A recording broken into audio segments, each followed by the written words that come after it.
Pagi itu, usai subuh, langit tampak mulai mengusap lembut wajah bumi. Udara masih segar, dan embun belum sepenuhnya surut dari dedaunan. Saya melanjutkan perjalanan dengan langkah perlahan, menyusuri jalan yang belum sepenuhnya bising oleh kendaraan. Hingga sampailah saya di sebuah perempatan, bundaran Getas, dengan patung Pangeran Diponegoro berdiri gagah di tengahnya. Saya tertegun cukup lama, memandangi patung itu dengan rasa takzim. Di tengah kebingungan memilih arah, hati kecil saya seperti memberikan bisikan. Arahkan langkahmu ke Blora. Tanpa banyak tanya, saya pun mengangguk dalam diam, mengikuti suara hati yang entah kenapa begitu meyakinkan. Perjalanan berlanjut melewati SPBU Tawangharjo dan pasar tradisional Jangkung. Suasana pasar mulai menggeliat, tanda bahwa hari baru benar-benar telah dimulai. Beberapa kilometer kemudian, saya sampai di sebuah perempatan.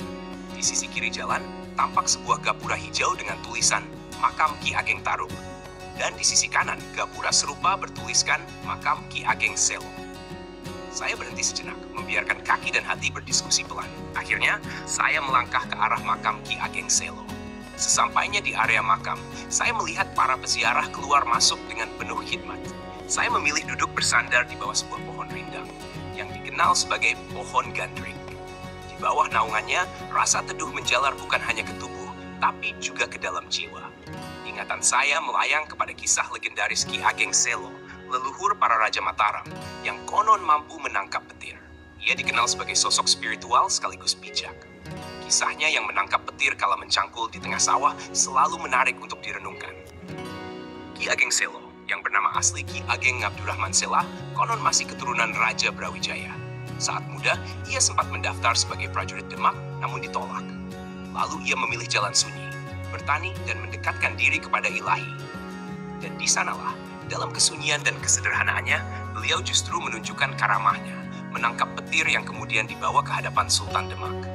Petir itu konon berbentuk naga diikat di pohon gandrik tempat saya kini bersandar. Dulu petir itu diikat pakai tali apa ya? Batin saya menggumam jenaka. Saya tertawa kecil dalam hati. Kadang kisah besar bisa membuat kita nyir kecil dalam takzim. Perjalanan saya lanjutkan. Hingga menjelang siang, sampailah saya di Terminal Wirosari. Perut belum diisi apa-apa sejak pagi, tapi saya mencoba tenang.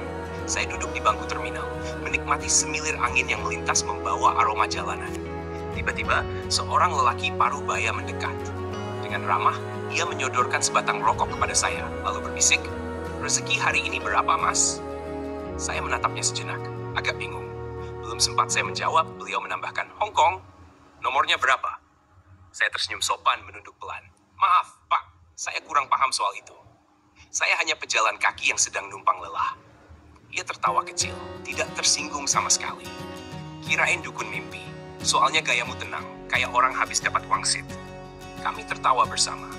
Ia pun pamit dengan santun, meninggalkan sebatang rokok yang tetap saya genggam sebagai tanda persaudaraan dadakan di tengah terminal. Dalam diam saya merenung. Terkadang hidup menghadirkan tanya-tanya lucu yang tak butuh jawaban, hanya butuh senyum dan syukur. Dan perut ini, meski belum terisi nasi, rasanya sedikit hangat oleh kebaikan dan candaan yang datang tanpa diduga. Langit semakin terang. Hari masih panjang. Dan saya pun bersiap melanjutkan langkah berikutnya, menuju Blora, dengan segala rahasia yang menanti di depan. Langkah demi langkah, terus saya ayunkan meninggalkan Terminal Wirosari. Meski tubuh terasa letih dan perut kosong mulai bernyanyi lirih, hati tetap berusaha sabar. Saya yakin, Tuhan selalu punya caranya sendiri untuk mengatur rezeki bagi hambanya yang berserah. Sekitar 1 jam berjalan, saya mulai merasakan tubuh agak goyah. Tapi tepat ketika saya hendak duduk di bawah pohon jambu di pinggir jalan, tampak dari kejauhan sebuah kecil dengan papan kayu bertuliskan, "Warung makan Bu Minah, sego sambal dan sayur lodeh." Saya dekati warung itu perlahan. Aroma bawang goreng, sambal terasi, dan wangi nasi hangat langsung menyambut seperti sahabat lama yang sudah lama menunggu. Saya berdiri ragu di depan warung, tak tahu harus bilang apa. Saya tak membawa uang. Tapi senyum Bu Mina yang berdiri di balik etalase membuat saya memberanikan diri bertanya, "Bu, maaf, saya cuma pejalan kaki. Kalau boleh, saya cuma numpang duduk dan ngadem sebentar ya." Bu Mina menatap saya dengan mata yang lembut. Ia tak bertanya apa-apa. Hanya membalik badan, mengambil sepiring nasi hangat, sepotong tempe goreng, sayur lodeh, dan sambal, lalu menyodorkannya ke hadapan saya. "Monggo nak, makan dulu. Nasi itu nggak kemahalan buat dibagi. Saya tercekat. Tapi Bu, saya. Beliau memotong dengan senyum. Anggap saja kamu anakku yang sedang pulang dari perjalanan panjang. Saya pun tak mampu menahan haru. Saya terima piring itu dengan 2 tangan, lalu duduk di bangku kayu sambil mengucap, Alhamdulillah, matur nuwun Bu. Sambal lodehnya pedas manis, sayurnya penuh rasa sederhana yang hangat, dan tempe gorengnya renyah. Tapi lebih dari itu semua, yang paling mengenyangkan adalah rasa kasih dari tangan yang memberi. Usai makan, Bu Minah menyodorkan segelas teh manis panas. Nanti kalau capek, mampir lagi. Rezeki itu urusan Gusti Allah, bukan dompet. Saya mengangguk pelan, mata agak berkaca. Ada banyak jenis rezeki di dunia ini. Hari itu saya belajar bahwa yang paling nikmat bukan hanya nasi hangat, tapi juga hati yang tulus, yang menjamu tanpa pamrih, dan menguatkan langkah seorang pengembara yang tak tahu akan sampai di mana. Sayup-sayup azan zuhur berkumandang. Saya pun berjalan menuju sebuah masjid di pinggir jalan. Berganti baju, berwudu, lalu sholat jamak qasyar. Usai zikir, saya duduk bertafakur di teras masjid, menatap langit yang biru dan angin siang yang menyusup lembut. Dalam keheningan itu, kenangan lama kembali berbisik. Janji manusia dengan Allah di alam ruh. Bukankah aku ini Tuhanmu? Mereka menjawab, benar, Engkau Tuhan kami. Kami menjadi saksi.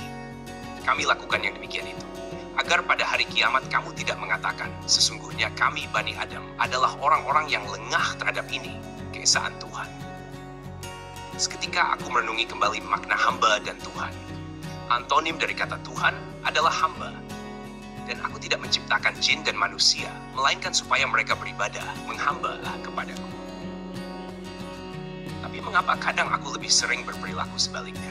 Ego itu yang menghalangi ketulenan, sifat murni seorang hamba. Keakuan, keinginan, perasaan ingin diakui, semuanya membentuk sekat antara aku dan Tuhanku. Maka betapa pentingnya zikir, la ilaha illallah. Zikir ini terus diulang hingga 165 kali dalam zikir pondasi dan khalwat bilik. Tiada Tuhan selain Allah. Terdengar sederhana, tapi sungguh, untuk benar-benar menghadirkan zikir itu dalam kesadaran penuh, sulit. Itulah yang disebut sebagai zikir nafi isbat. Menafikan selain Allah dan menetapkan hanya Dia.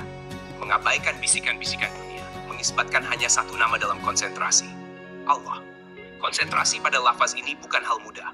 Setiap goyahnya lidah adalah isyarat bahwa masih banyak ilah dalam hati. Dan itu adalah medan jihad terbesar. Nabi Muhammad SAW pernah bersabda setelah pulang dari perang Badar, kalian semua pulang dari perang kecil menuju perang besar.